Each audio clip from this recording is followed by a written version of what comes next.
Uma outra situação onde usamos a taxa proporcional é quando encontramos as taxas nominais. É bom lembrar que uma taxa efetiva é a taxa usada para o cálculo do fator que produz o montante ou na hora de determinarmos os juros. É aquela taxa que usamos para os cálculos. No entanto, uma taxa nominal, ela indica proporcionalmente a taxa efetiva. Não é a taxa que vamos utilizar efetivamente nos cálculos. É apenas uma indicação. Vejamos como isso acontece, numa situação concreta. Suponhamos que o problema ou o contrato fala de uma taxa nominal de 12% ao ano. Não é essa taxa que vamos utilizar para determinar os juros ou o montante. Nós temos que definir qual vai ser o período de capitalização da taxa. Se a capitalização for mensal, isso significa, pelo critério de taxa nominal, que aquela taxa anual vem para o período mensal de forma proporcional. Nós temos, então, a taxa efetiva de 1% ao mês. Observe que nós estamos dentro do regime de juros compostos, apenas a determinação da taxa mensal, período de capitalização mensal, foi feita de forma proporcional à taxa nominal dada. Mas se a capitalização for trimestral, devemos tomar a taxa anual de 12% ao ano e ver qual a sua proporcional para o trimestre, que vai ser a taxa efetiva. O trimestre é 1/4 do ano, portanto, a taxa trimestral vai ser de 3% ao trimestre. 3% ao trimestre é a taxa efetiva. Mais uma situação. Suponhamos que a capitalização seja semestral. Se a capitalização é semestral, a taxa efetiva vai ser proporcional, vai resultar em 6% ao semestre. Essa forma de determinar a taxa que efetivamente nós vamos utilizar no cálculo dos juros e do montante, como a proporcionalidade é uma forma aproximada, isso resulta em algumas distorções. Vejamos as distorções que ocorrem quando utilizamos a taxa nominal.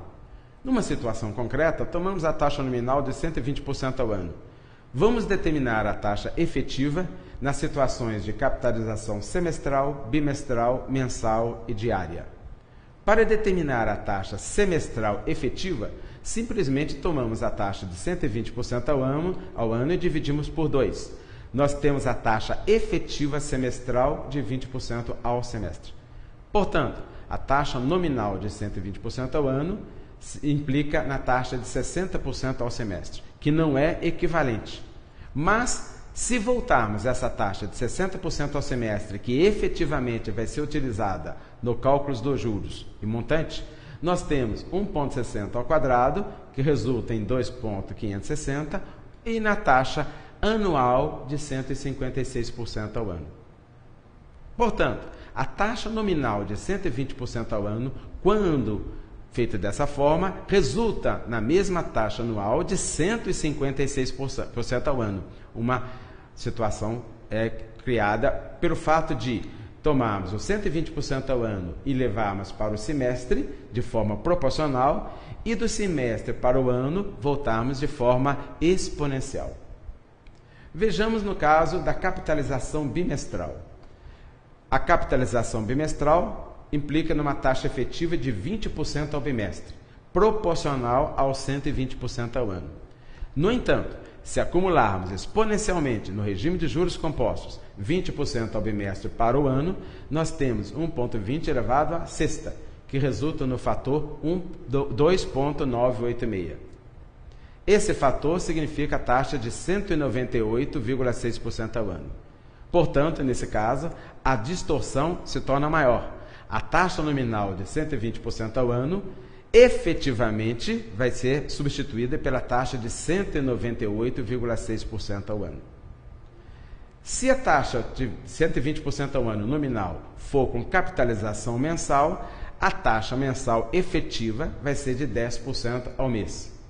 Essa mesma taxa de 10% ao mês, quando acumulada para o ano de forma exponencial, resulta no fator 3,138, 1,10 elevado a 12, e numa taxa anual de 213,8%.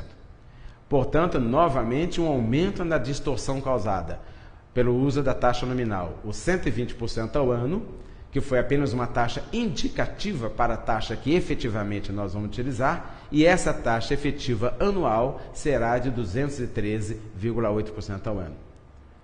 E, finalmente, para a taxa diária, dividimos a taxa de 120% ao ano por 360.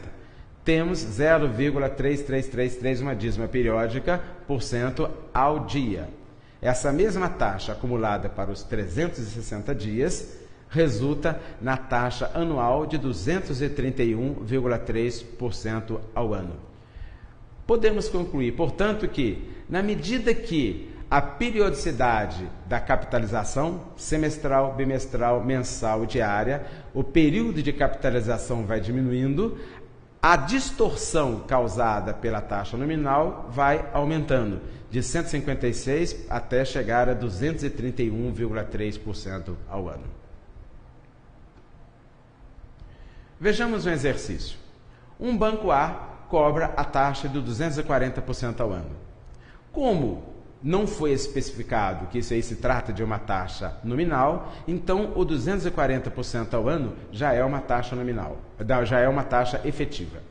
O banco B cobra 180% ao ano com capitalização semestral, portanto, esse 180% ao ano é uma taxa nominal. O banco C cobra 120% ao ano com capitalização mensal. O banco D, 90% ao ano com capitalização diária. Qual o banco de maior taxa de juros efetiva? Para isso, devemos comparar as taxas. O banco A cobra a taxa de 240% ao ano. O banco B cobra a taxa de 160% ao ano. O banco C, 120% ao ano. E o banco D, 90% ao ano. Porém, os bancos B, C e D têm as suas taxas de forma nominal. Vamos determinar as efetivas. A do banco A será próprio 240% ao ano. Do banco B, os 160% ao ano. Como se trata do banco B de uma capitalização semestral, a taxa vai ser de 80% ao semestre. 80% ao semestre. O banco C, 120% ao ano, resulta em 10% ao mês. Com capitalização mensal, dividimos 120 por 12. E o banco D cobra 90% ao ano com capitalização diária. Dividindo 90 por 360, temos a taxa de 0,25% ao dia. Para podermos comparar essas taxas, devemos levar todas elas para o mesmo período.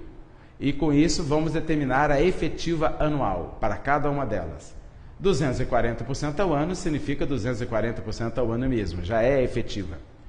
80% ao semestre vai ser 1,80 ao quadrado, que dá 3,24, o que resulta em 224%. 10% ao mês é 1,10 elevado a 12, para levar para o ano. Nós temos o fator 3,113 ou 213%. Observando aí que nós estamos colocando de forma aproximada. E 0,25% ao dia, o fator é 1,0025 elevado a 360, fator 2,46, portanto, 146% ao ano. Podemos obter, então, que a taxa do banco A é a maior taxa efetiva.